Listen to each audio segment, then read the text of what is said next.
Operating system কি? আমরা কেন অপারেটিং সিস্টেম ব্যবহার করব? এই সব কিছু এই ভিডিওতে আমি আলোচনা করব।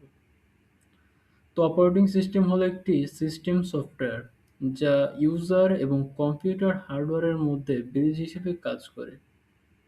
সহজভাবে যদি বলি, ইউজার তো সরাসরি হার্ডওয়্যার ব্যবহার করতে পারবে না। তো ওএস সেই কমিউনিকেশন ম্যানেজ করে। যদি একটা এক্সাম্পল দিই তাহলে বিষয়টা আরো ক্লিয়ার হবে।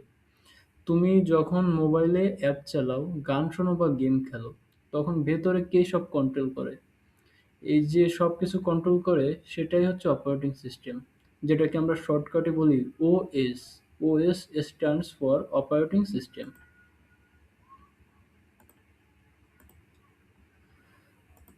এরপরে হচ্ছে আমি যদি একটা রিয়েল লাইফ এক্সাম্পল দিই, মানে অপারেটিং সিস্টেমটা কিভাবে কাজ করে ইউজার এবং হার্ডওয়্যারের মধ্যে। ধরো তুমি একটা রেস্টুরেন্টে গেলে, এখানে তুমি হচ্ছে ইউজার, যে ইউজার ইন্টারফেসে থাকে। আর রান্নাঘর হচ্ছে হার্ডওয়্যার, মানে যেখানে রান্নাবান্না হয়। আর ওয়েটার হচ্ছে অপারেটিং সিস্টেম। অর্থাৎ তুমি তো চাইলেই সরাসরি রান্নাঘরে যেয়ে তুমি তোমার খাবার নিয়ে আসো না। এর জন্য কি একটা মাধ্যম দরকার, যার কাছে তুমি বলো অর্ডারটা, সে যে রান্নাঘর থেকে খাবারটা এনে তোমাকে সার্ভ করে। তো এটাই হচ্ছে অপারেটিং সিস্টেম, মানে অপারেটিং সিস্টেম হচ্ছে একটা ওয়েটারের মতো কাজ করে, যে ইউজার এবং হার্ডওয়্যারের ভিতর একটা ইন্টারমিডিয়েট মাধ্যম হিসেবে চলে। এরপরে হচ্ছে ওএস কি কি কন্ট্রোল করে, মানে functions of operating system. OS হচ্ছে প্রসেস ম্যানেজ করে, মেমোরি ম্যানেজ করে এবং ইনপুট আউটপুট ম্যানেজ করে। মেইনলি এই তিনটা করে, তাছাড়া আরও অনেকগুলো আছে। যেমন সিকিউরিটি ম্যানেজ করে, নেটওয়ার্ক ম্যানেজ করে, কমান্ড ইন্টারপ্রেট সিস্টেম এগুলো ম্যানেজ করে, সেকেন্ডারি স্টোরেজ ম্যানেজ করে।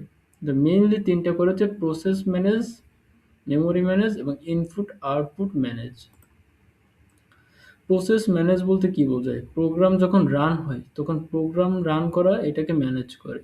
মেমোরি ম্যানেজ বলতে কি বোঝায়? র্যাম ম্যানেজ করে, সেকেন্ডারি মেমোরি যেমন ডিস্ক এগুলাকে ম্যানেজ করে। ফাইল ম্যানেজ বলতে ডাটা স্টোর করে, এগুলোকে রিড টাইপ আপডেট এগুলো করতে সাহায্য করে। আর ডিভাইস ম্যানেজ বলতে আমরা যে কিবোর্ড, মাউস, প্রিন্টার এগুলা ইউজ করি এক্সটার্নালি আমাদের কাজের জন্য, এগুলোকে ম্যানেজ করে। এরপরে হচ্ছে অপারেটিং সিস্টেমের এক্সাম্পল। এখানে দেখা যাচ্ছে যে উইন্ডোজ, লিনাক্স, অ্যান্ড্রয়েড, ম্যাকওএস, তারপর ইউনিক্স, আইওএস, এই সবগুলো হচ্ছে অপারেটিং সিস্টেমের এক্সাম্পল।